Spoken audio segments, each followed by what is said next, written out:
Welcome to the Rim Break Rodeo. We hope this video helps. You start by confirming you have an administrator account and saving any open files. This avoids data loss when restarting system services. Next, check your Windows build-in settings system about so you know whether features differ.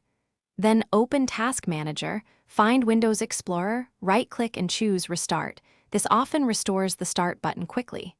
Once done, make sure you waited 10-15 seconds for Explorer to fully reload before moving to deeper fixes. If Start still fails, continue to the next procedure. Now you run System File checks to repair corrupted components. Open an elevated command prompt and run sfc/scano. This scans and repairs protected system files. If SFC reports issues it cannot fix, run dism/online/cleanupimage/restore health to repair the Windows image. That increases the chance SFC will succeed. After those complete, use an elevated PowerShell to re-register or reinstall Start menu packages so missing AppX packages are restored. Finish by verifying the Start button after reboots. If it still fails, create a new user account and test. If Start works there, migrate your data and retire the corrupted profile.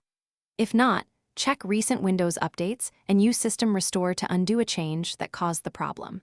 As a last resort, perform an in-place repair install using official media to keep your files and apps while replacing system components. Troubleshooting tip: if anything goes wrong, document exact error messages and timestamps before rolling back updates or restoring.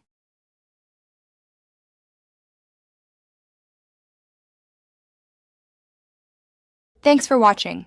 Consider subscribing if we helped you.